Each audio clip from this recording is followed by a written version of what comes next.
हम अक्सर इतिहास की बात करते हैं, राजाओं की, जंगों की और जीत हार की। लेकिन कुछ कहानियां ऐसी होती हैं जो सिर्फ तलवारों की नहीं बल्कि किताबों की हत्या की भी होती है। आज हम बात करेंगे नालंदा विश्वविद्यालय की, वो जगह जो एक समय पूरी दुनिया के लिए ज्ञान का केंद्र हुआ करती थी।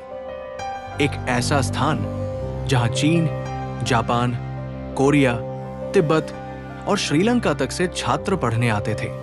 लेकिन 12वीं सदी में एक ऐसा समय आया जब एक आक्रमणकारी ने सिर्फ राजनीतिक ताकत दिखाने के लिए नहीं बल्कि शायद अपनी हीन भावना में आकर भारत की इस गौरवशाली धरोहर को राख कर दिया। नाम था बख्तियार खिलजी।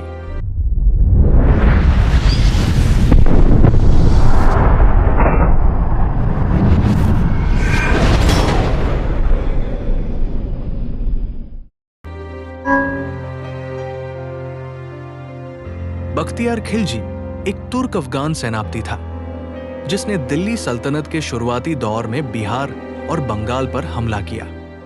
लेकिन उसका नाम इतिहास में सिर्फ इसलिए दर्ज है क्योंकि उसने एक ऐसी जगह को तबाह कर दिया जिसे आज यूनेस्को वर्ल्ड हेरिटेज बनाना चाहिए था, नालंदा यूनिवर्सिटी।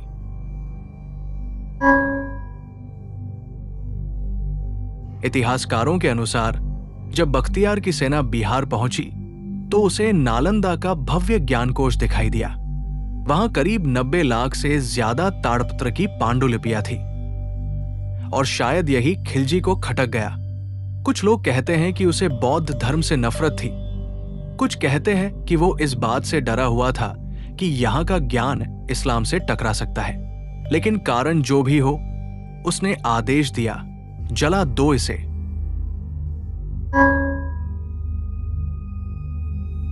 इतिहास बताता है कि उस लाइब्रेरी में लगी आग 3 दिन नहीं, 3 हफ्ते नहीं, बल्कि 3 महीने तक सुलगती रही।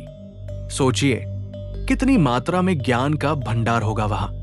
यह सिर्फ एक इमारत नहीं, एक सभ्यता थी जिसे राख में बदल दिया गया।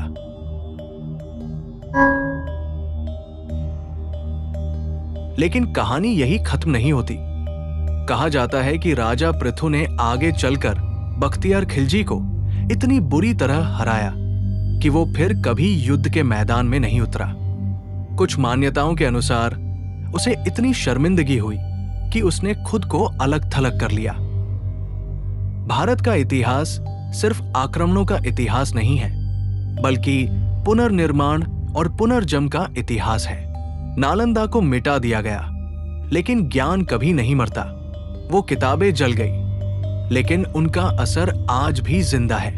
आज जब हम छावा जैसी फिल्मों के जरिए औरंगजेब की क्रूरता पर चर्चा करते हैं तो जरूरी है कि बख्तियार खिलजी जैसे किरदारों को भी याद रखें जिन्होंने सिर्फ इंसानों को नहीं बल्कि विचारों को भी मारने की कोशिश की थी।